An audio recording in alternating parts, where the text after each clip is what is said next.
Bienvenidos y bienvenidas a este nuevo Podcast and Roll, el Podcast and Roll número 10. Soy Carlos Fernández y este es el último Podcast and Roll que presento porque voy a dar paso a un compañero muy válido para este trabajo, Andrés Correa, al que le deseo toda la suerte del mundo para los próximos Podcast and Roll. Hoy contamos con dos temas. Por un lado hablaremos de la memoria histórica tras lo ocurrido con Franco, con un invitado muy especial. Y también hablaremos de todo lo que está pasando en Bolivia. Aunque la entrevista fue hecha antes del golpe de Estado, precisamente ayuda a entender lo que está pasando ahora mismo en Bolivia. ¡Comenzamos!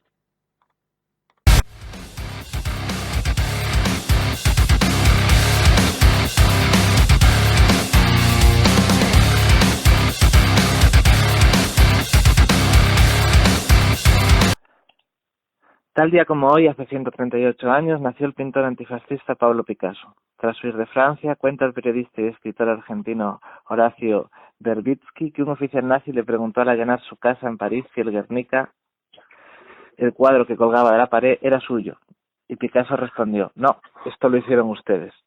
Definido por la extrema derecha como, cito, marxista, militante del Partido Comunista Español, antipatriota, proxoneta, homosexual, pornógrafo e hijo ilegítimo, el pintor llegó a decir que la pintura no ha sido hecha para decorar los departamentos, es un instrumento de guerra ofensiva y defensiva contra el enemigo. ¿Qué pensaría el año pasado cuando su cuadro colgado en la pared fue explicado al presidente de los Estados Unidos por el monarca Felipe VI? ¿Qué hubiera pintado hoy Picasso al ver durante todos estos días en televisión la exhumación de Franco? Un cuadro de alegría, de tristeza. Hoy tenemos con nosotros a Arturo Peinado, presidente del movimiento memorialista español. Un placer contar con su presencia. Hola, muy buenas, ¿cómo estamos? Bueno, exactamente soy presidente de la Federación Estatal de Foros por la Memoria, que es una de las principales organizaciones de memoria histórica a nivel de todo el Estado, pero vamos, una más de las que hay. Disculpa. Nada, no te preocupes. Ha sido un hito democrático el funeral de Estado del dictador. El diccionario de la RAE define la exhumación, el acto de exhumar, como acción de desenterrar un cadáver o restos humanos, pero también tiene una segunda definición que la señala como una acción de sacar a la luz lo olvidado. ¿Qué ha pasado estos días? ¿A qué definición se ajustó el gobierno? Bueno, pues la verdad es que para nosotros, en primer lugar, ha sido un éxito el hecho de que haya salido Franco, ¿no?, de Cuelgamuros. Llevamos hace un año y pico cuando empezó todo este tema y el gobierno presentó el decreto ley, constituimos una plataforma a nivel de todo el Estado con casi cerca de un centenar de asociaciones, no solamente de memoria histórica o de víctimas del franquismo, sino también, pues eso, sindicatos, movimiento vecinal, movimiento feminista, incluso un grupo de rock alternativo y tal, formábamos parte de este tema. Y hemos estado trabajando mucho para la plataforma esa se llamaba Ni Valle ni Almudena, con el objetivo claro, que Franco dejase de estar en el Valle de los Caídos, en el Valle de Cuelgamuros, pero por supuesto que no entrase en la Catedral de la Almudena de Madrid, como era el designio de la familia, ¿no? Y bueno, pues la verdad es que tenemos que felicitarnos porque al final hemos conseguido las dos cosas, que Franco salga y que no entre en la Almudena, pero por otra parte también reconocemos que la forma en que se desarrollaron los acontecimientos el pasado día 24, la forma en que se produjo la exhumación, pues la verdad es que no fue de nuestro agrado, ni de nuestro agrado como organización, como Federación de Foros por la Memoria, y creo que para la mayor parte de las víctimas del franquismo. Me parece que prácticamente fue un funeral de Estado, y luego la retransmisión en directo durante 5 horas de todo el asunto nos parecía absolutamente impresentable, con casos de auténtica apología del franquismo y del fascismo, e incluso de menosprecio y humillación a las víctimas del franquismo. Nos parecía inaceptable a esas alturas y algo incomprensible en cualquier país de nuestro entorno que se produzca una cosa así, ¿no? Eso es la valoración que tenemos inicial del asunto, ¿sabes? Para organizar el evento, entre comillas, el gobierno contó con la asesoría, ha preguntado a los movimientos de memoria españoles, o habéis recibido alguna llamada para que se realizara con el máximo respeto a las víctimas. Sí, bueno, yo mismo participé en una reunión con el presidente del gobierno cuando el Partido Socialista empezó a elaborar su programa. Nos reunió una treintena de expertos y representantes de asociaciones y hablamos. La verdad es que las explicaciones sobre el tema de la exhumación de Franco la dio directamente la ministra de Justicia, y yo cuando intervine sobre otros temas, también sobre las reivindicaciones del movimiento memorialista y no exactamente sobre el tema del Valle. Entonces, bueno, pero creo que ha sido una cuestión de que se ha basado en primer lugar en un decreto ley con bastantes defectos y bastantes agujeros, con lo cual se ha encontrado con la oposición de algunos jueces, algunos abogados y de la familia Franco, era un decreto ley con bastantes resquicios para que le pudiesen torpedear e intentar impedir que se desarrollase, y bueno, esa ha sido la pelea. Yo creo que ha sido un poco más de improvisación, se podría o se debería haber hecho de otra manera, incluso el propio gobierno lo ha reconocido. Pero bueno, el resultado al final ha sido lo que ha sido, y bueno, aquí se dilucidaba un tema muy importante, ¿no? Y es el hecho de que un decreto ley avalado por el Parlamento prácticamente por unanimidad, y avalado por una sentencia definitiva final del Tribunal Supremo, fuese al final saboteado por parte de una familia que tiene unos medios una influencia política y unos medios económicos heredados de una manera, conseguida de una manera un poco absolutamente inaceptable, ¿no? El expolio y de la dictadura y la corrupción, y no solamente eso, sino pelotazos inmobiliarios posteriores, ¿no? Entonces, considerar que ese tema del asunto de la familia Franco no se haya tocado, pues también es una cuestión bastante grave, ¿no? Bueno, esa es la situación que tenemos y cómo se ha desarrollado el asunto un poco. El relator de Naciones Unidas dijo que exhumar a Franco no es abrir heridas, es cerrarlas. Sin embargo, hemos visto banderas fascistas que teóricamente están prohibidas. En rueda de prensa, Isabel Celaá dijo que no tenía ningún comentario al respecto sobre eso y que el Consejo de Ministros no lo había tratado, tampoco los vivas a Franco, y que el gobierno no iba a iniciar ninguna acción. ¿Por qué se consintieron esas banderas? Salió incluso un juez en televisión diciendo que allí no están prohibidas. Ya, bueno, pues eso no es cierto. Quiero decir, dentro del Valle de Cuelgamuros no está absolutamente prohibido por elementos de la ley de memoria histórica, aparte de la ley de memoria histórica, ¿no? Que un Mingo Rubio sea diferente, bueno, eso es otra cuestión, ¿no? Bueno, aquí, de todas maneras, esa equidistancia por parte del gobierno, esa planteamiento inaceptable, que sería, como digo, inaceptable en cualquier país europeo democrático, de esos que ganaron en 1945 la guerra del fascismo, pues es una cosa que venimos heredando, es una de las lacras de la transición, ¿no? Esas políticas activas de silencio y olvido que se han aplicado en este país desde 1975 en adelante, y luego, por supuesto, la impunidad del postfranquismo como un elemento básico de nuestro sistema político y de la transición, ¿no? Hemos visto ensalzamientos con el brazo en alto de algunos concentrados, a Tejero ayudado a pasar a la zona prohibida, a su hijo dando la misa, el féretro sacado a hombros por Luis Alfonso de Borbón y otros, una decoración encima del féretro, gran solemnidad, militares que se llegaron a cuadrar ante la familia Franco. Faltaban demócratas celebrando ese día alrededor de todo lo que estaba pasando. Es que los demócratas somos bastante más serios que esta gente. Pero bueno, quiero decir, no, aquí el problema es que lo que hay que analizar es de fondo el asunto y tener claro una cuestión.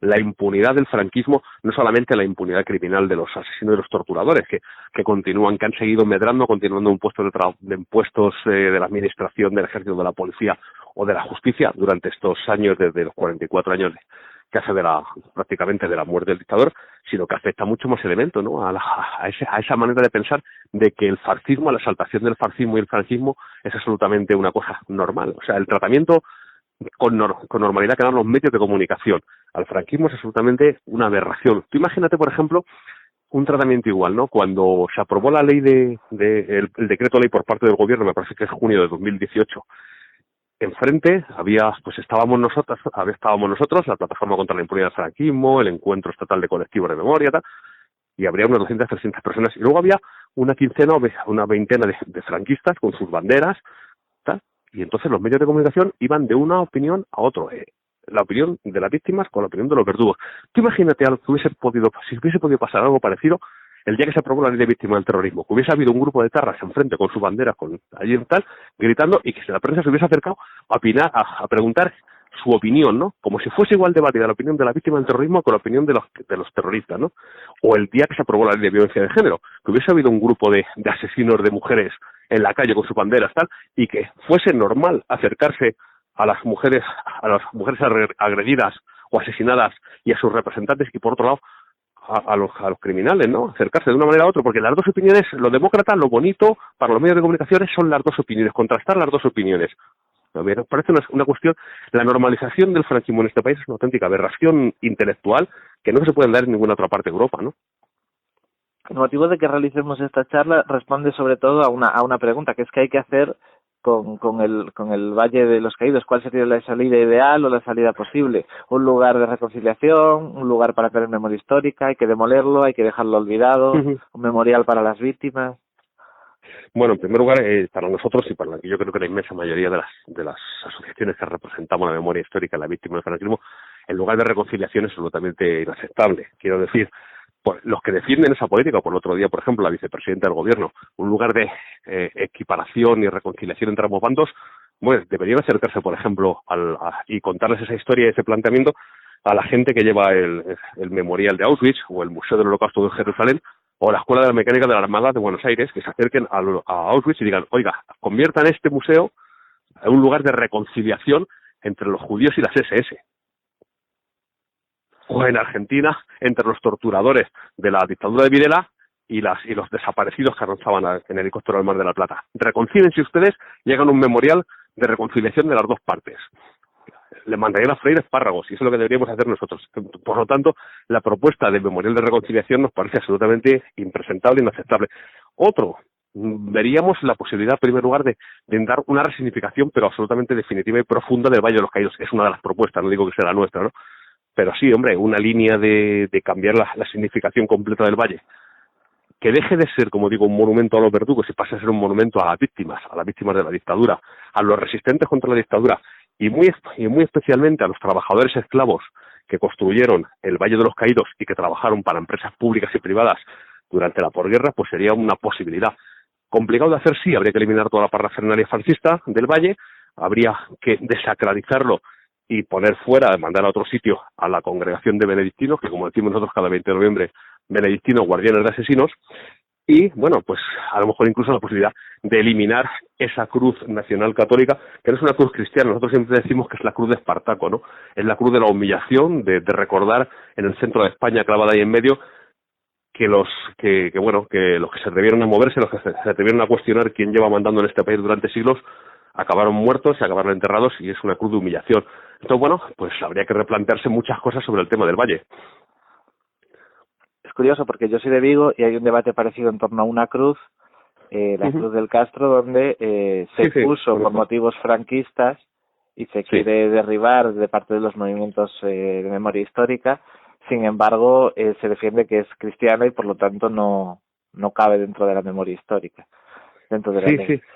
Sí, conozco el caso. Además conozco que el alcalde de Vigo, el responsable del tema, Abel Caballero, que es tan progresista, tan majete, que pone luces de Navidad, se alinea siempre contra la víctima del franquismo y se pone a favor de la parte más rotunda y oscura de la Iglesia gallega, pues eso, intentando mantener esa cruz y además negando la evidencia que hay de que es una cruz franquista. Simplemente veamos los vídeos de cuando se inauguró, cuando se hizo, con la inauguración, con los máximos jerarcas del franquismo, y vemos el carácter de esa cruz, ¿no? Bueno, como vemos, es pues eso, la equidistancia y la moral que tienen algunos dirigentes políticos que dicen ser de izquierda sobre el tema del franquismo, ¿no? Mientras debatimos sobre qué hacer con el valle, sale la noticia estos días de que se han agotado las entradas hasta enero, porque se ve que hay entradas para visitar el Valle de los Caídos.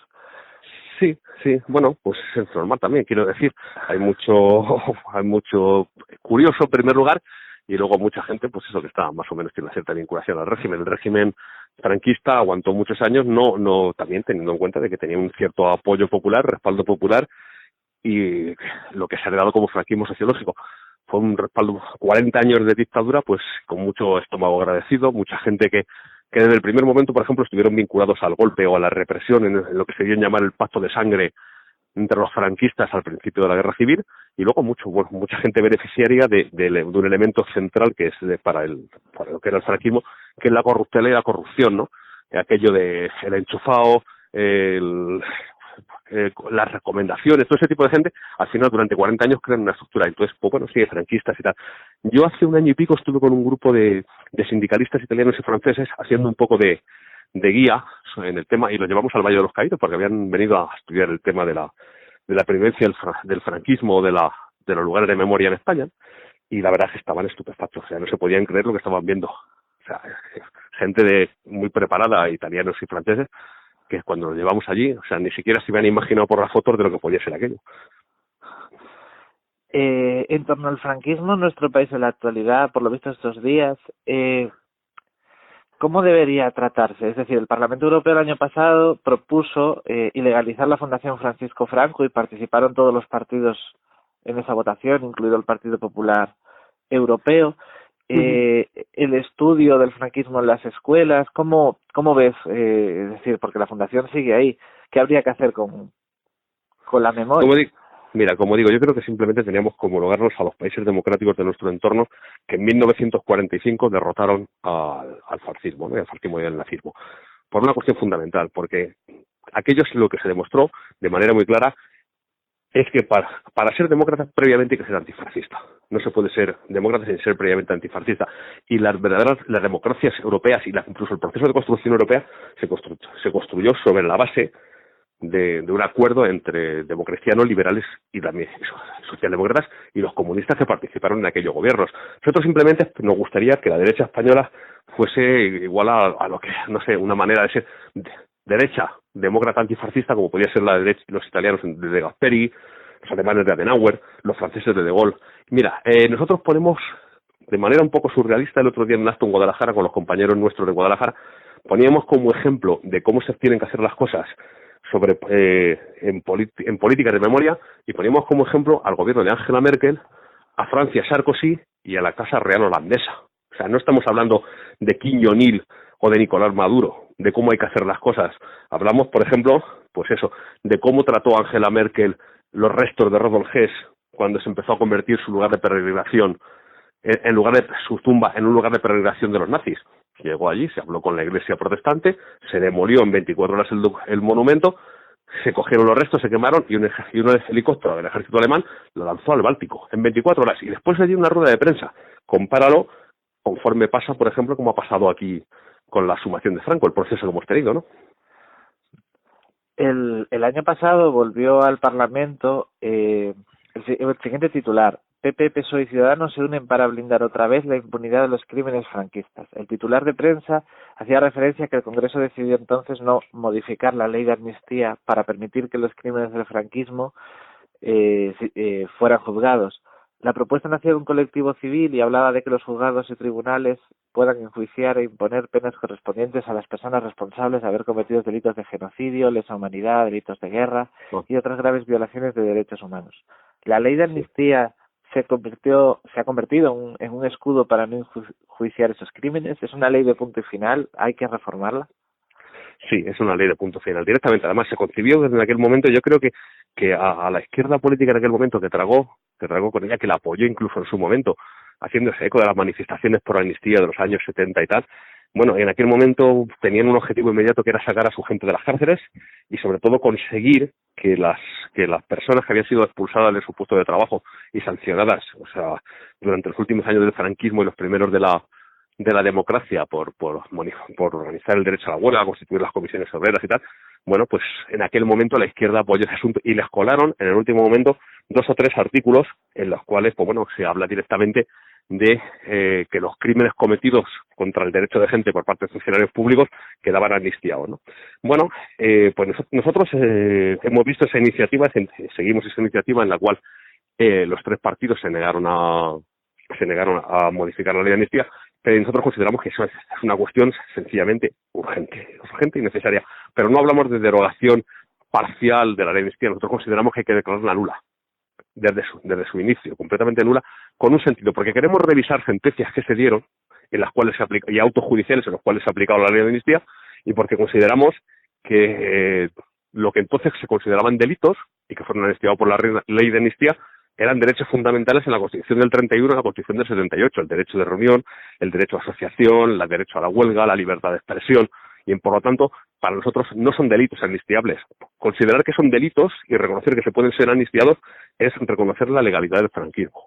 Ese es un elemento, una de las bases del modelo español, de lo que se llama por el lenguaje internacional de derechos humanos, el modelo español de impunidad. Hay otro elemento fundamental y muy importante, y es que España no ha ratificado el convenio de imprescriptibilidad de los crímenes contra la lesa humanidad, que es un documento de derechos humanos de la ONU del año 68, con lo cual siempre que presentamos una denuncia por crímenes contra la humanidad nos dicen que han prescrito, porque en legislación española está prescrito. Como España no ha ratificado ese convenio, ahí estamos. Entonces, bueno, pero hay un elemento fundamental. ¿Por qué el PP o Ciudadanos PSOE votaron así? Pues porque hay que reconocer un tema y tal, y jugar y entender las reglas del juego con las cuales estamos jugando. En España la impunidad del franquismo y de los franquistas es un acuerdo de esos acuerdos no pactados o que no conocemos la letra del pacto que se produjeron en la transición, y entonces es un elemento fundamental y además es un elemento central, fundamental y una de las bases de los pilares del actual régimen político, el régimen 78. No se puede entender el régimen 78 y de la monarquía parlamentaria sin entender que previamente se ha negociado la impunidad de los franquistas, y esa impunidad está sostenida por 3 elementos fundamentales. Está por la parte más, la lectura que se está haciendo de la ley de memoria histórica, y de parte de la ley de memoria histórica, la ley de amnistía, y luego la sentencia por la cual se declaró inocente al juez Garzón, que es una sentencia del Supremo del año 2012, en la cual se habla eso de que los crímenes están amnistiados, que los crímenes del franquismo están prescritos, e incluso se ejerce una cierta amenaza contra cualquier juez o cualquier fiscal que intente abrir casos de estos, ¿no? Esa es la situación en la que nos encontramos, muy jodida y muy dura. Sin embargo, miembros del PSOE señalaron que esto de mover a Franco podía acabar siendo ya la culminación de la reconciliación, y muchos periodistas están escribiendo estos días en ese sentido. ¿Eso es posible? Sí. Bueno, en 2007 el gobierno de Zapatero decía que la ley de memoria histórica era la culminación de todo y que con eso ya estaba todo hecho y estábamos tranquilos. Han pasado 12 años y estamos en esta pelea también. 12 años después de elaborar esa ley de memoria histórica donde iba a acabar todo, pues eso, hay miles de personas enterradas en fosas comunes clandestinas por ejecución extrajudicial. Y las sentencias de los franquistas, las sentencias emitidas por los tribunales represivos del franquismo son todas y cada una de ellas absolutamente legales y firmes. Con lo cual, bueno, si alguien considera que este es el final, pues nosotros consideramos que es un pequeño escaloncito, es un mínimo avance y que para nosotros es prácticamente el principio, ¿no? Es el principio, la primera victoria de lo que esperamos sean muchas más. Pablo Iglesias criticó estos días que Pedro Sánchez visitara ahora las 13 Rosas, pero mantuviera sus medallas al torturador Billy el Niño, y Pedro Sánchez volvió a prometer que las iba a quitar. Has mencionado muchas, pero ¿cuáles son todas las facturas pendientes del franquismo? Tenemos tiempo, es decir, ¿cuáles son los principales? Bueno, pues lo que decías, el tema de, para nosotros el tema como digo, de la medalla de Billy el Niño, que lo que ha dicho Pablo Iglesias y tal, estas cosas estos días, el tema de las medallas es el chocolate del loro, ¿no? Además, incluso había una propuesta última, el 19 de julio, el PSOE presentó en el Parlamento un proyecto de ley de memoria histórica. Al final ha quedado sin tramitar por la disolución del Congreso y la convocatoria de nuevas elecciones, pero donde se hablaba de eso, de la eliminación de las medallas de Billy el Niño y otros torturadores y tal. Lo que pasa es que era bastante cutre en el sentido que decía que solamente se aplicaría a los que estaban vivos, ¿no? Es decir, los torturadores muertos siguen teniendo ese honor, ese reconocimiento público y tal, ¿no? Bueno, pues ese es un tema bastante complicado el asunto, pero nosotros el chocolate del oro. Lo que hay que aceptar es que nosotros consideramos que, al igual que, por ejemplo, en América Latina, ahora mismo se están juzgando y condenando casos de gente que cometieron crímenes en los años 70, miembros de la dictadura argentina y tal, que por qué nos pasa eso en España. Es decir, hay que remover, como digo, la ley de amnistía y otros elementos, porque nosotros consideramos que, al igual que, por ejemplo, la dictadura de Pinochet o la dictadura de Videla o la uruguaya o la brasileña estaban cometiendo crímenes, esas mismas fechas y esa misma época, aquí en España se estaban arrojando a trabajadores y a torturando a gente en Vía Laietana o la Dirección General de Seguridad de Madrid, que era la sede de la Comunidad de Madrid. Pues son crímenes coetáneos con aquellos, y aquellos están siendo juzgados y aquí no. Nosotros consideramos, no renunciamos a la condena penal de franquismo y a sentar a los torturadores delante de los tribunales y a pedir una condena para ellos. Esa es la situación que tenemos. Pero van pasando el tiempo y van siendo cada vez personas más mayores. Sí, no, pero vamos, sí, exactamente, pero también estos días Alemania, que no creo que sea un país extraño y ajeno a la democracia, está juzgando a guardianes de las SS que estuvieron en Auschwitz y en otros campos de exterminio, gente que tiene 90, 92, 93, 95 años, se les juzga y se les condena, sin ningún tipo de problema. Bueno, me gustaría despedirte ya, si tienes algo que decir en ese momento, y sí que me gustaría preguntarte también por el trabajo que estáis desarrollando en la asociación, debería decir. No, federación. Bueno, yo presido una federación en este momento somos 17 asociaciones de todas, de muy pequeñitas locales hasta de comunidad autónoma, estamos un poco de todo. Bueno, y el trabajo que estamos haciendo pues es mucho, estamos promoviendo, no sé, pues muchos actos informativos, reivindicativos, actos públicos, explicativos. Estamos intentando promocionar la construcción de lugares de memoria donde fueron, pues esos lugares de ejecución y asesinato, enterramientos clandestinos de republicanos. Estamos intentando promover que en diferentes puntos del Estado se hagan actos conmemorativos anuales, organizar asociaciones de nietos de las víctimas para que sean ellos los que asuman el mantenimiento de esos actos. Entonces, muchas otras estamos preparando un documental que saldrá dentro de unos meses. Bueno, muchos actos de diferentes tipos. Y luego, bueno, denuncias y peleas, estamos en todas las batallas a ser posibles. Estuvimos, como digo, en la batalla esta en Ibañez y Almudena. Estamos ahora mismo empezando a trabajar en Madrid una pelea que yo creo que va a ser dura contra el Ayuntamiento de Madrid, que humillando a los compañeros a las víctimas del franquismo en el cementerio del Este, están en un proceso de demolición o de resignificación hacia una vía absolutamente reaccionaria del monumento que estaba construyéndose conforme estaba por parte del gobierno municipal anterior.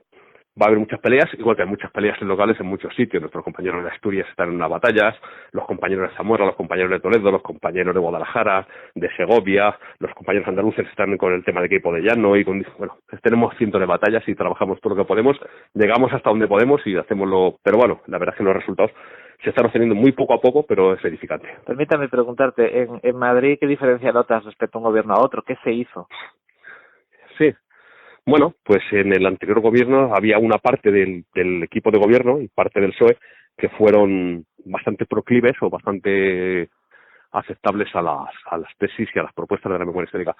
No es como se cree la gente, porque buena parte de las cosas que se han hecho, que se han construido de memoria histórica en Madrid y de los avances que ha habido, la retirada aquella limitada de calles que hubo y tal, se han conseguido gracias a determinados concejales que actuaron muchas veces de espaldas y a pesar de la alcaldesa de Madrid, ¿no? De la señora Carmena, que por ejemplo en este tema del Valle de los Caídos y de la sumación de Franco siempre dijo que ellos no tenían nada que decir, que el ayuntamiento no tenía nada que ver, a pesar de que le mandamos cartas exigiendo que declarase que una declaración municipal de la alcaldía de Madrid en contra del Tratado de la Almudena siempre se ha lavado las manos.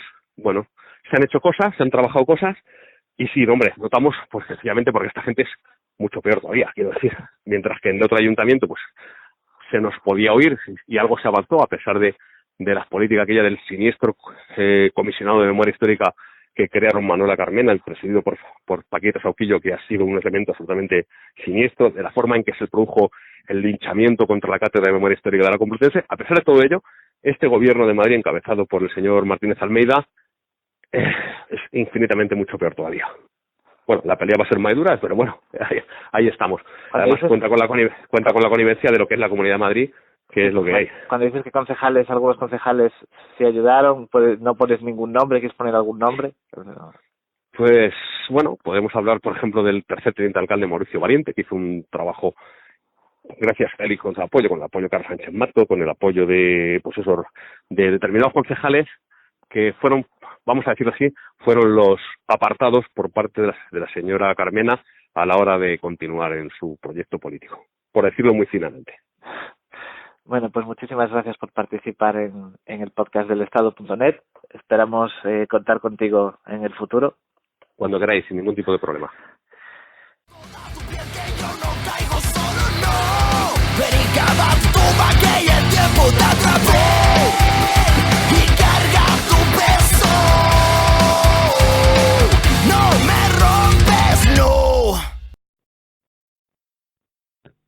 El mes pasado, Evo Morales se presentó en Naciones Unidas. Allí, sin apenas levantar la voz, realizó un discurso no muy habitual entre los presidentes. Dijo: «Solo un puñado de multimillonarios define el destino político y económico de la humanidad. 26 personas tienen la misma riqueza que 3.800 millones de personas. Eso es un insulto, es inmoral y es inadmisible. El problema de fondo está en el modelo de producción y el consumismo, en la propiedad de los recursos naturales y en la distribución inequitativa de la riqueza. Digámoslo con mucha claridad, la raíz del problema está en el sistema capitalista. Las Naciones Unidas son más relevantes e importantes que nunca, porque los esfuerzos individuales son insuficientes y solo la acción mancomunada y la unidad nos dará una oportunidad. Hace una semana el mismo Evo Morales ha vuelto a ganar las elecciones en Bolivia. Ganó en 242 municipios, es decir, fue el candidato más votado en el 85% del país, alcanzando el 87% de los votos totales frente a Carlos Mesa, su inmediato competidor, que se quedó más de 10 puntos por debajo con un 36% del voto. Para hablar de las elecciones en Bolivia y lo que esto supone para el país y para la región, contamos esta semana con grandes invitados. Gonzalo Sánchez, director de nuestro medio y especialista en América Latina. Bienvenido. Muchísimas gracias, Carlos. Encantado de estar aquí. Y también tenemos con nosotros a Fran Pérez, responsable de Política Internacional de Izquierda Unida desde hace muchos años. ¿Contento con el resultado? Bienvenido. Sí, contento con el resultado, aunque ha sido controvertido, ¿no? Ahora hablaremos de ello, pero yo creo que posibilita sobre todo el hecho de que Evo Morales pueda seguir impulsando un proceso de transformaciones y cambios hacia la izquierda en Bolivia, así que contento, sí. ¿Por qué han votado a Evo Morales? ¿Cuáles son sus logros o las promesas que ha realizado? ¿Gonzalo? ¿Sus logros, dices? Bueno, Fran. Sí, yo creo que los logros son muchos, ¿no? Y podríamos enumerar muchos, pero fíjate que en 3 o 4 años, cuando él llega al poder, que creo que fue el 2005, él ha sido elegido por 3 veces, esta sería la cuarta, ¿no? En 3 o 4 años acabó con el analfabetismo, ¿no? Que era un mal endémico en Bolivia, y Bolivia, antes de Evo, era uno de los países más pobres de América Latina, después de Haití, el más pobre, y ahora es uno de los países, bueno, que está en vías de desarrollo, ¿no? Y eso se ha hecho en 12 años. Así que yo creo que eso es bastante importante, pero sobre todo ha impulsado el desarrollo de los derechos humanos en Bolivia. Bolivia durante el siglo XX sufrió más de desde la independencia hasta todo el siglo XX, 200 golpes de Estado, ¿no? Es decir, era una sucursal prácticamente de la embajada norteamericana, y cada vez que el pueblo se rebelaba contra las políticas neoliberales, pues golpe de Estado, ¿no? Y yo creo que con eso se ha roto y ha habido un periodo de bastante estabilidad política y estabilidad social, y sobre todo de desarrollo de los derechos humanos, entendiendo por derechos humanos pues el acceso de la gente a una vivienda, a la educación, digamos, a la salud. Y bueno, se han construido muchos hospitales, muchas escuelas. Yo creo que ha habido mucho de importante en lo de Bolivia, por no hablar de los recursos naturales, ¿no? Que yo creo que el hecho de que estén en manos, se hayan nacionalizado y estén en manos del Estado, permite también que el Estado tenga dinero para poder financiar, digamos, esa inversión pública de la que hablábamos antes, ¿no? Sí, yo pienso que Fran tiene toda la razón, y me parece muy importante el logro que ha conseguido Evo Morales y que sobre el que ha hablado, de acabar con el analfabetismo y también acabar con la pobreza. Pero no solo eso, y hay un texto que me parece muy interesante que publicamos en el Estado.net, que de hecho lo escribió aquí presente Andrés, que hablaba sobre la diplomacia de los pueblos que había impulsado Evo Morales, y me parece muy interesante esa dimensión que tiene el gobierno socialista de Bolivia, porque no solo ha resultado fundamental para mantener una correlación de fuerzas que ha impedido en buena parte que el golpe de Estado contra Venezuela, continuado desde 2014, o contra Nicaragua, no haya tenido éxito, porque los foros internacionales, Bolivia, pienso que lo ha hecho de una manera bastante magistral, con un tono que es como el que Evo Morales llevó a la ONU, bastante calmado, pero con hechos contundentes. Ha sido capaz de revertir votaciones contrarias contra Venezuela, por ejemplo, en la Organización de Estados Americanos, y eso también me parece un logro muy importante. La actualidad manda, y lo cierto es que hay cierta polémica con la elección. La ley establece que se debe ganar en primera vuelta con un 10% o más de los votos, de diferencia sobre el segundo. Algo que se cumple, pero lo ajustado del resultado ha encendido a la oposición a Evo Morales, que no es pequeña. A nivel internacional, Estados Unidos, la Unión Europea, la OEA, Organización de Estados Americanos con Luis Almagro al frente, la Argentina de Macri, la Colombia de Iván Duque o la Brasil de Bolsonaro han salido a sembrar dudas sobre el resultado y pedir una segunda vuelta. Preguntados por las pruebas, la OEA señaló antes incluso de acabar el conteo de votos que se basaba en simples percepciones y sensaciones. ¿Hay motivos para la sospecha, Fran? No, yo creo que lo que sí tiene que aclarar el Tribunal Supremo Electoral es que parece ser que habían acordado un método de conteo rápido, ¿no? que se basaba en algo tan sencillo como que los observadores electorales, los que estaban enviados por la administración, tenían que hacer una fotografía de las actas y remitirlo al Tribunal Supremo Electoral, ¿no? Y ese método permitía, luego había que trasladar, digamos, las actas a La Paz, a la capital, pero ese método de fotografía parecía que era el conteo rápido. Y al llegar al 83% de la votación en la noche electoral del domingo pasado, pues no se sabe muy bien por qué el Tribunal Supremo Electoral decidió suspender ese conteo rápido y esperar a que determinadas zonas, sobre todo fundamentalmente agrarias, donde además Evo Morales tiene digamos, un apoyo masivo, importante, pues esperar a que las actas llegaran, ¿no? Eso es lo que ha dado como excusa lo que ha usado Carlos Mesa como excusa para decir que había un fraude electoral, ¿no?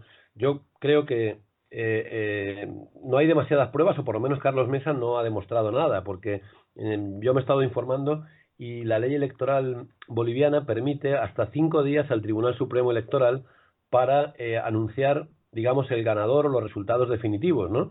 De forma que el domingo pasado, con un 83% ya contado, Evo Morales tenía un 8% de diferencia, 8 puntos por encima de Carlos Mesa. O sea, no hay duda de que Evo Morales ha ganado.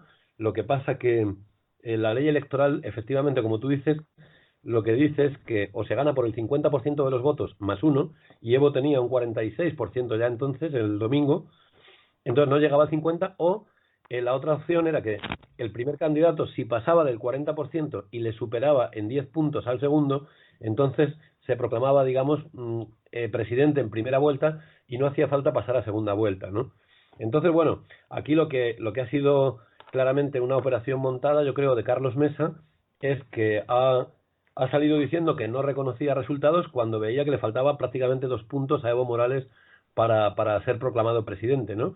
Entonces, lo de Carlos Mesa es como el vicio de los viejos perdedores, ¿no?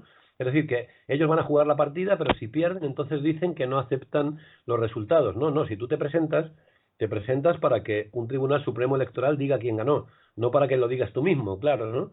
Entonces yo creo que él se lanza el mismo domingo en la madrugada a llamar a la gente de la derecha a que salga a la calle a protestar, y por ahí han venido pues todas las protestas que ha habido estos días y los conflictos que ha habido en la calle, ¿no?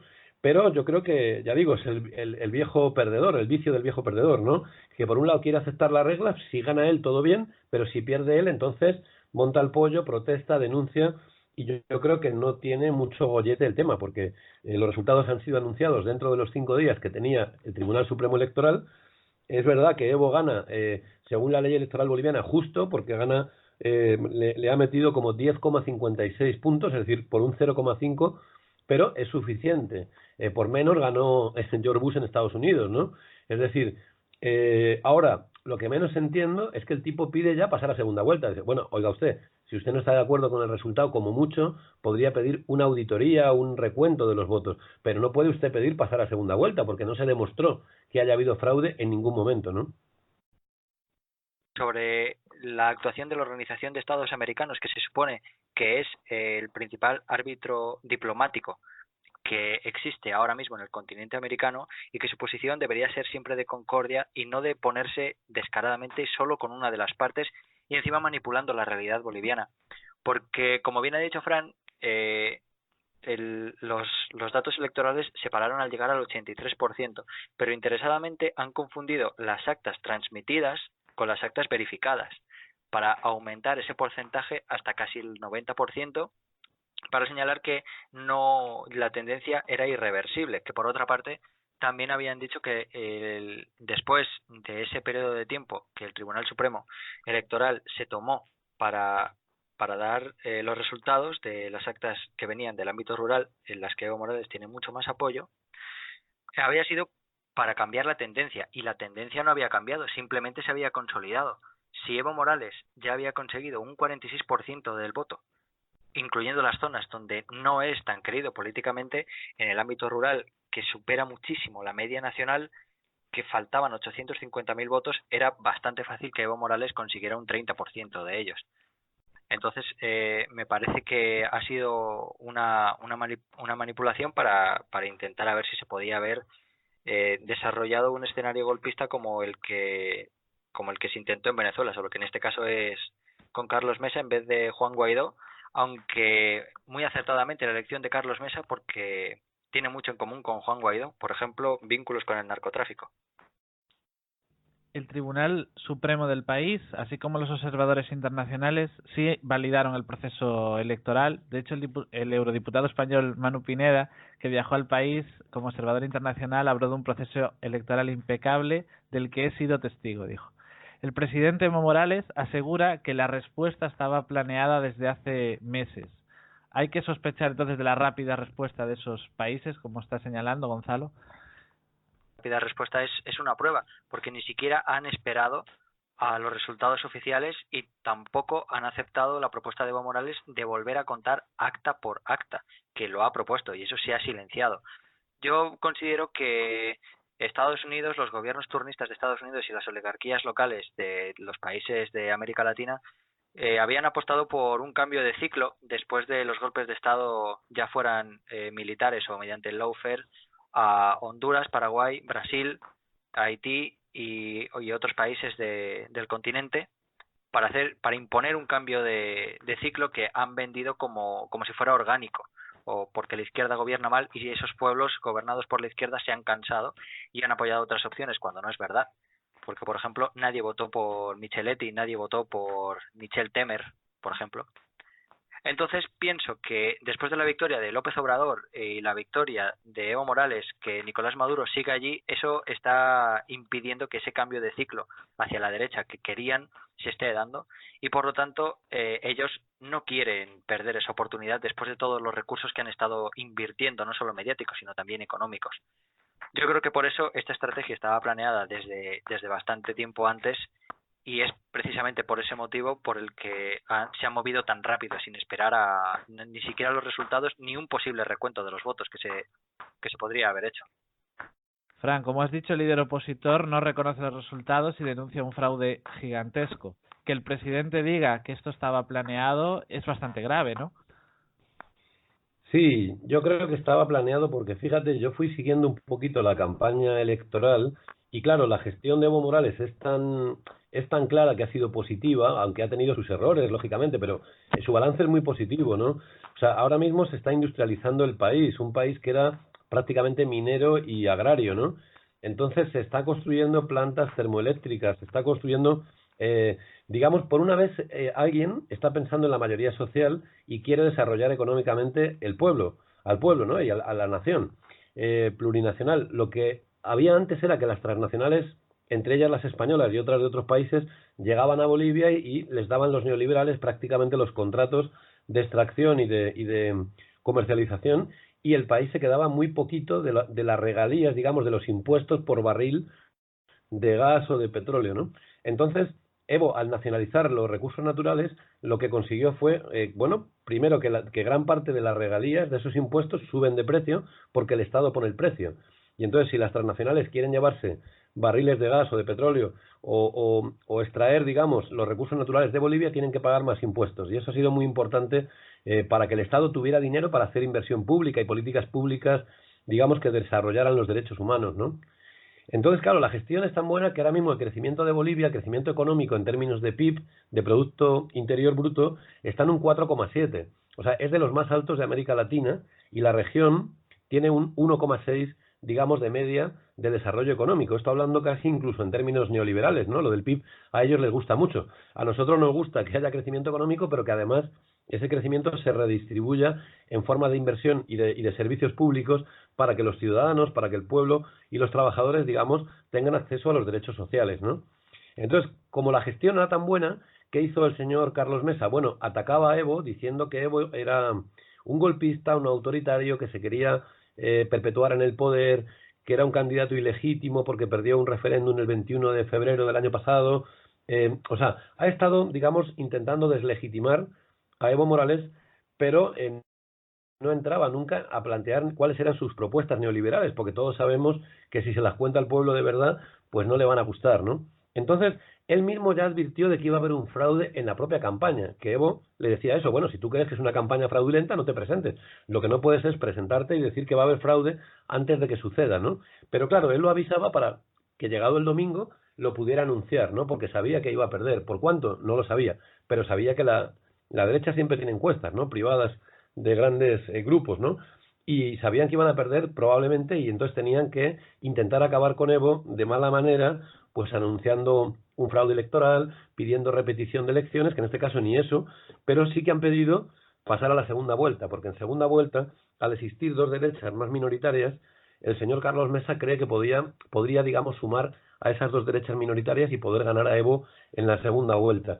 Pero de ninguna manera creo yo que es aceptable la segunda vuelta, porque si él cree que hay fraude y lo cree legítimamente, lo único que puede pedir de la OEA o de Naciones Unidas o de el propio órgano del Tribunal Supremo Electoral es que en todo caso se auditen acta a acta, como decía Evo, es decir, que se recuente el voto de nuevo si hay alguna duda, pero el voto democrático ya está puesto ahí, ¿no? O sea, lo otro es pedir una segunda vuelta a conveniencia porque perdí en la primera y eso no es de recibo bajo ningún concepto, ¿no?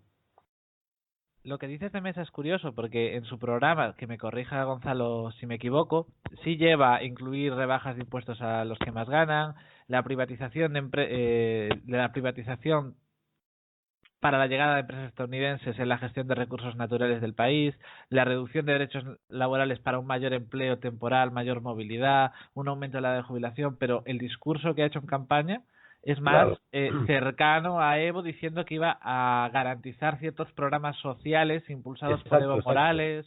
Sí. Era otra cara, ¿no, Gonzalo?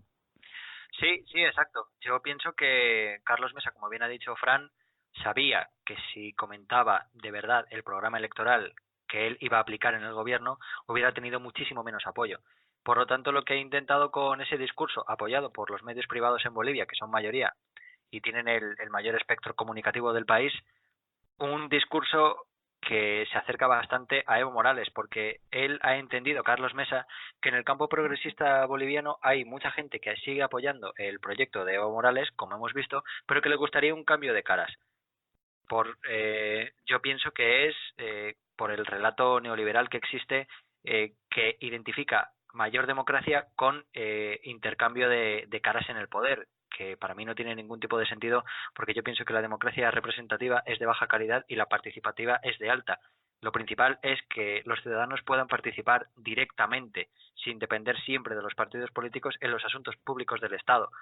Pero Carlos Mesa ha hecho eso y no le ha salido tan mal, porque la diferencia con Evo Morales se ha recortado muchísimo con respecto al candidato opositor que lideró la oposición, la derecha, en el año 2014. Y básicamente ha sido por ese motivo, para intentar quitar a Evo Morales los votantes que a lo mejor estaban idiotizados o alienados por ese discurso mediático de intercambio de caras. Carlos Mesa, aparte de declarar que había fraude, pidió salir a la calle.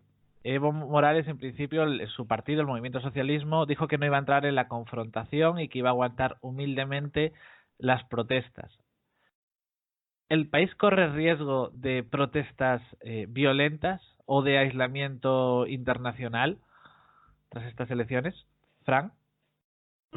Mira, yo creo que las protestas ya están, ¿no? Y hay algunas que han sido bastante violentas, ¿no? Han quemado alguna sede del MAS, se han quemado instituciones públicas y ha habido pedradas, y ha habido, o sea, no ha habido afortunadamente todavía ninguna tragedia, creo, al menos hasta donde yo sé.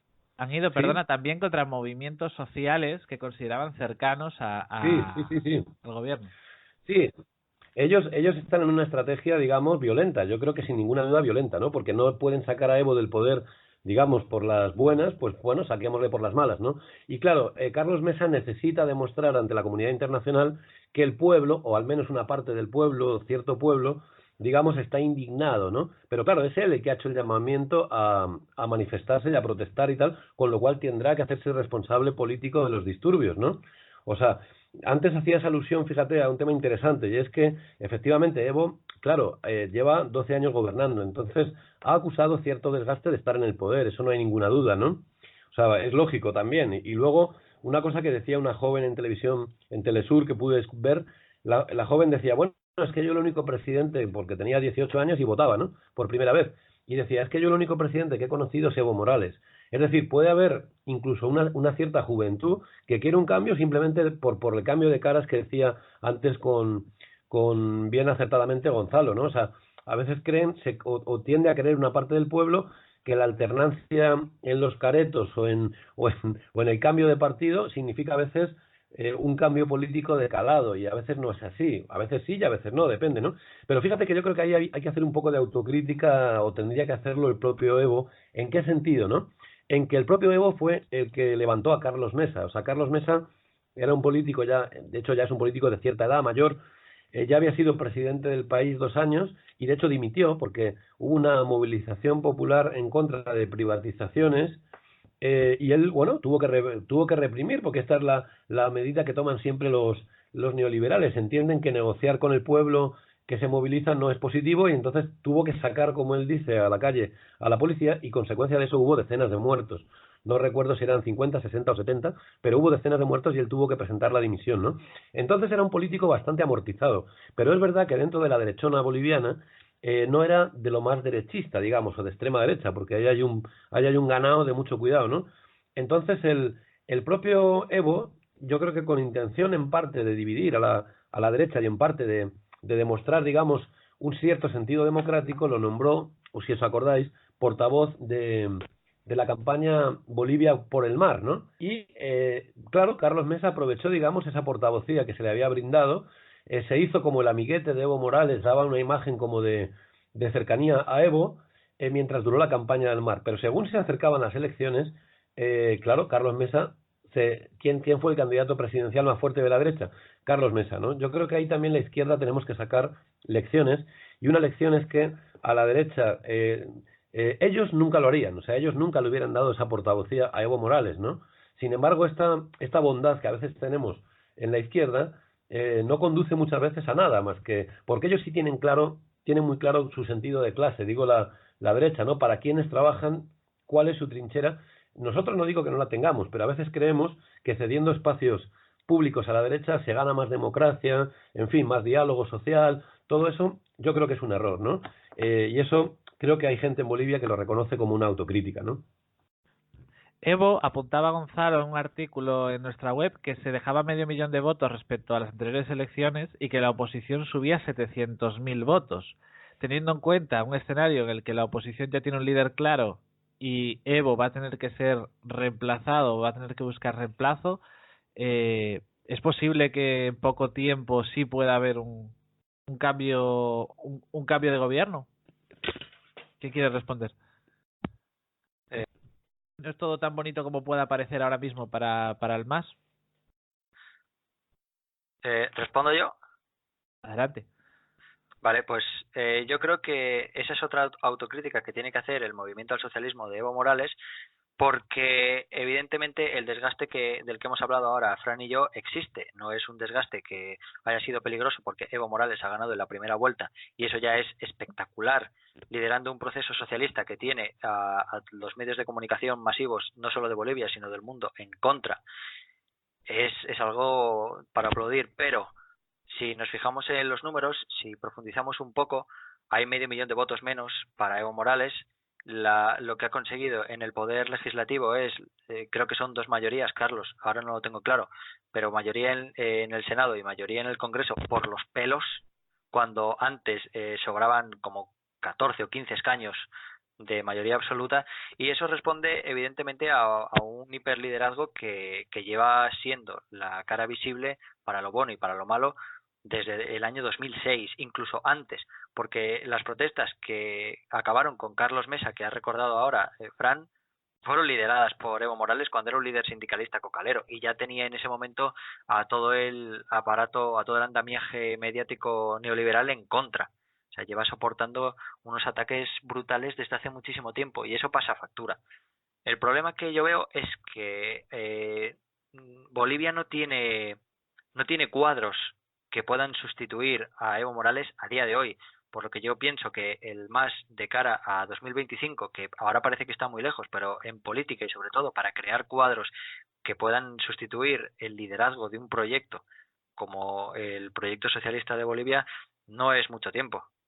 Por eso siempre me ha gustado muchísimo el trabajo que ha hecho el Partido Socialista Unido de Venezuela, que no solo demostró que podía mantener la revolución sin Chávez, que eso era impensable en el año 2004 o 2006, sino que todavía sigue construyendo buenos liderazgos, y si Nicolás Maduro no se presentase en las siguientes, podríamos hablar de candidatos muy fuertes como Delcy Rodríguez, por ejemplo, o Jorge Arreaza, o Tarek El Aissami, o Héctor Rodríguez.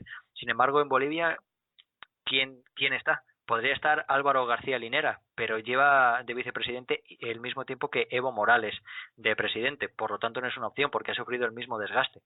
O David Choquehuanca, pero no tiene el carisma ni las dotes de liderazgo. Por lo tanto, pienso que es un problema que se puede solucionar a día de hoy, pero el MAS tiene que ponerse a trabajar en ello ya. Fran, ¿cómo lo ves? Porque además tengo entendido que las municipales no son tan del partido de Evo Morales. O sea, que hay una división de poderes en política en el país. ¿O me equivoco? Claro. Yo en respecto a lo que ha dicho Gonzalo, lo comparto de cabo a rabo, o sea, lo comparto seguro, ¿no? Estoy muy de acuerdo con él porque, claro, el gran problema de los liderazgos en la izquierda y en la derecha, ¿no? Tiene que ver con que muchas veces un liderazgo funciona, la gente se identifica muchas veces con un programa y unas propuestas políticas, ¿no? Pero a ese programa hay que ponerle cara, la gente es humana y necesita, digamos, referenciarse en alguien, ¿no? Y una vez que un líder funciona y realmente la gente siente que le da el voto a alguien en quien confía y la gente ve resultados, ¿no? Como ha ocurrido en Bolivia con Evo Morales, es muy difícil cambiarlo, ¿no? Pero es verdad que hay que hacer esa autocrítica porque los partidos de izquierda tienen que cambiar los líderes, tienen que preparar cuadros que en un momento determinado pues puedan sustituir a dirigentes que han podido ser muy buenos, ¿no?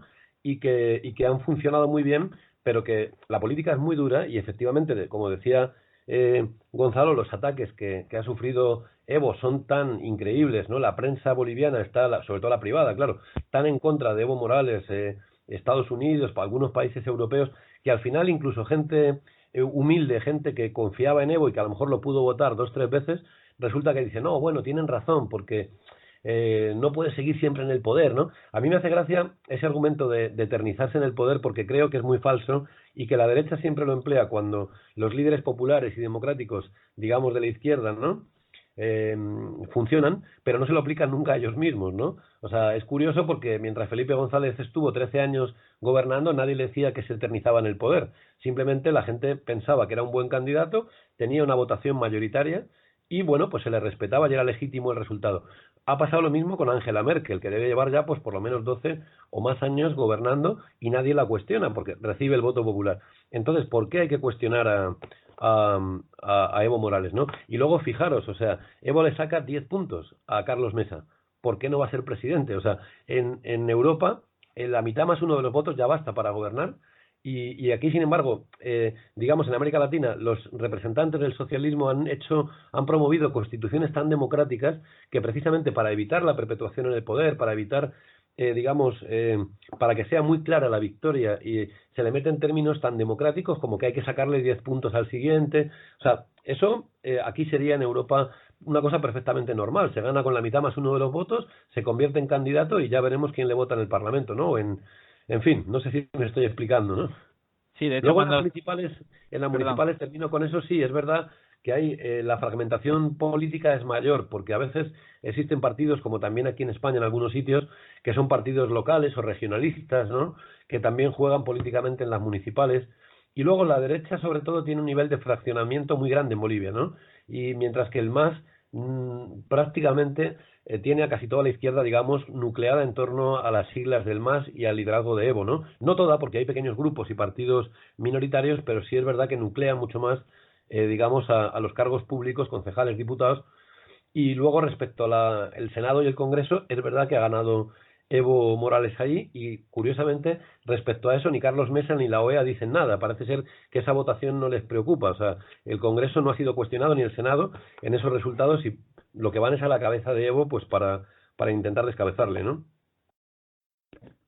Es curioso que no has mencionado ni al jefe del Estado de España cuando dices de perpetuar, ni a ni el porcentaje de voto con el que ha sido elegido presidente Pedro Sí, la Sánchez. monarquía, parece que la monarquía no se desgasta, ¿no? No. Ni necesita una legitimación democrática, ¿no? Pero efectivamente, yo creo que la monarquía hoy en día es una cosa tan absolutamente atávica y digamos antidemocrática, ¿no? Por definición, que efectivamente, o sea, qué autoridad moral tenemos a veces en los países europeos que le vamos a negar a Evo Morales, a un tipo que ganó con el 10% de votos, se le va a mirar con lupa cuando resulta que aquí hay monarquías que parece ser que heredan los territorios y la jefatura del Estado como se hereda una finca en Andalucía, ¿no? Bien dicho. Gonzalo y luego Fran si quiere añadir algo. Sobre estas elecciones me llamó la atención que no he encontrado a ningún otro partido de izquierdas en las estatales, tanto para el Parlamento como para el Senado, o sea, que quisiera llevar esa etiqueta de partido de izquierdas. ¿Es el único ahora mismo que aglutina a nivel estatal el de Evo Morales? ¿Por qué hay esa unidad si es así? ¿Me equivoco? No pienso que te equivocas, pero antes de responderte a esto, voy a hacerte otra vez vivir malos momentos en la edición del podcast, porque quiero responder, no responder, pero puntualizar una cosa que ha dicho Fran sobre la perpetuación y todo ese tema. Pienso que tiene toda la razón y me gustaría simplemente profundizar. Felipe González estuvo 13 años en el poder y nadie dijo que se perpetuaba. Evo Morales lleva desde el año 2006, 13 años también, y sí se dice que se perpetúa, pero incluso en Bolivia, recordemos que es uno de los 3 países, junto con Venezuela y Ecuador, que tienen mecanismos democráticos como por ejemplo el referéndum revocatorio. Es decir, ¿cómo es posible que a Evo Morales se le pueda acusar de perpetuarse en el poder cuando no solo se presenta periódicamente a las elecciones, sino que si dentro de 2 años el pueblo boliviano considera que Evo Morales no debe seguir siendo presidente, no tiene que esperar al año 2025. Simplemente se recoge, creo que en Bolivia son un 15% de las firmas a nivel estatal y un 10% a nivel municipal, y se desencadena el proceso de referéndum, quiera el gobierno, quiera el poder ejecutivo o no, porque eso también es competencia del poder electoral. Por lo tanto, hablar de perpetuación en el caso de Evo Morales es una auténtica locura y una manipulación flagrante. Solo quería añadir eso. Y lo que has dicho, yo pienso que ahora, en un momento hemos dicho que había que hacer autocrítica al MAS por no haber formado cuadros, pero yo pienso que la organización del movimiento al socialismo en cuanto a la izquierda es excelsa, lo ha hecho muy bien. Evo Morales ha sabido utilizar su liderazgo de una manera bastante generosa para agrupar en torno a sí y a su propuesta, que siempre se ha realizado de una manera participativa con el resto de la sociedad boliviana, no solo sindicatos importantes o partidos importantes, sino con toda la sociedad. Y yo pienso que esas maneras democráticas de Evo Morales han sido las que han conseguido que toda la izquierda esté junto a él, o la mayoría de la izquierda esté junto a él, y el MAS sea una fuerza poderosa y casi la única en el campo progresista boliviano. No sé si Fran quiere añadir algo más, pero sí que me gustaría preguntarle, antes cuando estabas hablando de la importancia de las personas, es un tema que hemos tratado bastante en el podcast sobre liderazgos, hiperliderazgos, lo has dicho como que era importante de cara a la gente que vota ver una cara reconocible. ¿Es solo importante de cara, digamos, al marketing o realmente importa la persona que encabece el proyecto? Sí, yo creo que importa y mucho, ¿no? O sea, la persona que encarna y lidera un proyecto, digamos que tiene que tener, unos valores, digamos, éticos y políticos y capacidad, ¿no? O sea, por un lado capacidad política, pero también unos valores éticos, de que represente la honradez, de que represente la cierta bondad, ¿no? De que represente una capacidad política también de firmeza y de principios políticos suficientes como para que la gente diga, no, este señor sí vale, este tipo va a tirar para adelante, este va a defender nuestras ideas, este compañero se va a comprometer a muerte con este proyecto, ¿no? Y yo creo que Evo esos valores sí los representa, ¿no? Él ha tenido una conducta siempre muy honesta, es un hombre sencillo, un hombre humilde, es un indígena. Antes comentabais lo de García Linera como posible sustituto, y es verdad que con lo que dijo Gonzalo, que primero lleva los mismos años que Evo y ha sido, digamos, su par, ¿no?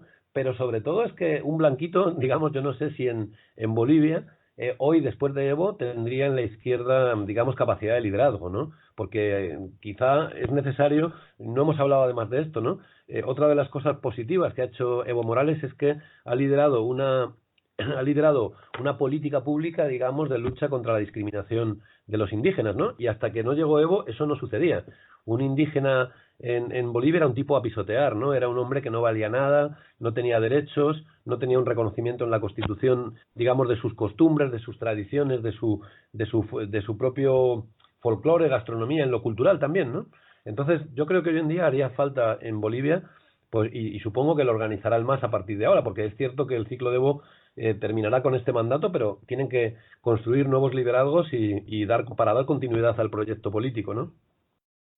He escuchado mucho, de hecho, que Evo fue como el primer bolivariano en llegar a la presidencia, porque antes eran como gente que venía de Estados Unidos, que apenas hablaba el propio idioma, blanquitos, como dices tú. Sí, sí, sí. Gonzalo, no es la sexta noche esto, pero puedes interrumpir y hablar cuando quieras. Vaya, muchas gracias por la invitación. Lo tendré en cuenta. Fran, no sé si conoces el funcionamiento del Parlamento y del Senado, que ha ganado Evo Morales con mayoría absoluta, pero una mayoría absoluta muy ajustada, prácticamente por una persona en ambas cámaras. ¿Hay esa mayoría tan ajustada le va a permitir desarrollar su proyecto? ¿Es demasiado ajustado depender tanto de una persona? ¿Hay leyes que necesitan 2/3 del Parlamento para poder aprobarse? Bueno, yo creo que lo malo que tiene la victoria, digamos, muy ajustada por un diputado, por un senador y tal, es que la derecha tiene muchos maletines de dinero para poder comprar algún diputado del gobierno y que se pase a su lado, ¿no? Es decir, hay muchos casos en la historia política, ya no de España, que también, ¿no? Que conocemos algún Tamallazo caso. boliviano. Tamallazo boliviano. Entonces, claro, fíjate que el tema del cambio de sistema de conteo aún no se ha explicado. Pero lo que yo sí tengo claro es que el cambio a quien menos beneficiaba era Evo Morales, claro.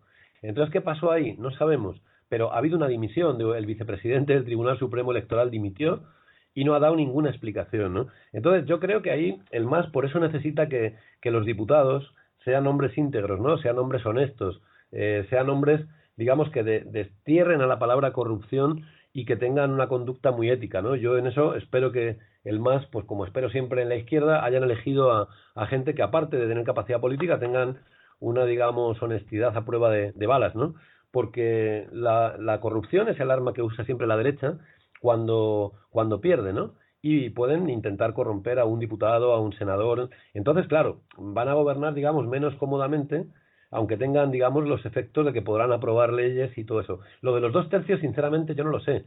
Creo que sí, que hay algún tipo de ley de importancia que tiene que aprobarse con 2/3, ¿no? Pero no lo sé, la verdad, sinceramente, Víctor. Yo lo digo porque he visto que la prensa boliviana destacaba lo de los 2/3. Sí, pero yo no sé si es porque se necesita para aprobar las leyes o porque antes Evo Morales los tenía. Es que él durante las 2 primeras legislaturas, por lo menos, mantuvo 2/3 de los diputados con una mayoría tan amplia que era, digamos, que pudo gobernar con comodidad, ¿no? Que era noticia en sí mismo. Claro, claro, claro. Como también creo que ha ganado en la mayor parte de los municipios también, ¿sabes? Bueno, una última pregunta para los dos. Gonzalo, tú primero. Diferentes partidos, misma lucha en toda América Latina, porque parece que hay dos bloques muy bien definidos que cruzan todo el continente. Hay muy pocos países con simple alternancia en el poder, como puede pasar en España, y da la impresión de que los temas clave en cada país son los mismos, que la derecha está proponiendo lo mismo en todos esos países de América Latina. ¿Cómo lo ves? Sí, totalmente cierto. Pienso que desde que se despertó la ola bolivariana en 1999, Chávez ganó en el 98, pero tomó el poder en el 99, hay dos bloques bien diferenciados, porque en ese momento podría haber incluso hasta tres. El bloque, podríamos decir, azul de la derecha y el bloque rojo, pero no era lo mismo, o no son lo mismo, Kirchner, por ejemplo, y Lula, que Evo Morales, Correa y Chávez. Hay diferencias, sobre todo en lo social y en lo económico. Unos son un poquito más blanditos que los otros. Pero gracias al liderazgo que imprimió Hugo Chávez, la izquierda siempre se fue un poquito más hacia los movimientos antineoliberales. Yo quiero pensar que, por ejemplo, sin Hugo Chávez, no sé cómo lo verá Fran, pero sin Hugo Chávez el ALCA no se hubiera enterrado jamás. porque Kirchner y Lula hubieran comulgado con ruedas de molino. Lo que pasa es que como Hugo Chávez tenía ese liderazgo tan brutal que superaba muchísimo las fronteras de Venezuela, el discurso lo logró imponer él, el relato era el suyo. Entonces todos tenían que seguir a rebufo. Ese es el problema de que Hugo Chávez hubiera desaparecido, porque Nicolás Maduro, aunque lo considero un buen presidente, que bastante está haciendo con el boicot interno que sufre y las sanciones externas que recibe su país, no tiene el carisma que tenía Hugo Chávez, ni está en la posición de gastar recursos en la geopolítica. Bastante tiene con mantenerse en el poder y sostener el estado de bienestar que le legó Hugo Chávez. Evo Morales nunca pudo, y el que sí que podría, Rafael Correa, ha sido vendido por Lenín Moreno. Entonces, pienso que hay dos bloques ahora mismo en lucha, y por eso es tan fundamental que Evo Morales haya ganado, y es necesario que Argentina acabe con Macri y Uruguay mantenga al Frente Amplio, sabiendo que el candidato Daniel Martínez es más cercano al centro que a la izquierda, pero la otra opción que hay no es asumible para los progresistas latinoamericanos. Y pienso que unos apuestan por el neoliberalismo en el sentido más extremo del término. Ya estamos viendo, por ejemplo, lo que está haciendo Jair Bolsonaro, lo que está haciendo Lenín Moreno, que no ha tardado ni 2 años en vender el país y en empezar a aumentar la pobreza, o lo que está haciendo, por ejemplo, Juan Orlando Hernández en Honduras, que está provocando exilio masivo de los hondureños a todas las partes del mundo, tanto Europa como a Estados Unidos. Fran. Sí, yo creo que vamos, estoy bastante de acuerdo con Gonzalo, ¿no? Pero lo que quería un poco aportar es que efectivamente América Latina está hoy en día en disputa, ¿no? Por dos bloques, dos posibles modelos, ¿no? Uno es el modelo neoliberal de siempre, que ahí lo lideran el grupo este de Lima más Bolsonaro y tal, y bueno, lo que quieren es lo de siempre, privatizar, reducir el Estado a lo mínimo, otra vez implementar políticas que van a traer pobreza y desigualdad a los pueblos, ¿no? Y luego otro bloque, digamos, y luego una actitud en la política exterior seguidista de los Estados Unidos.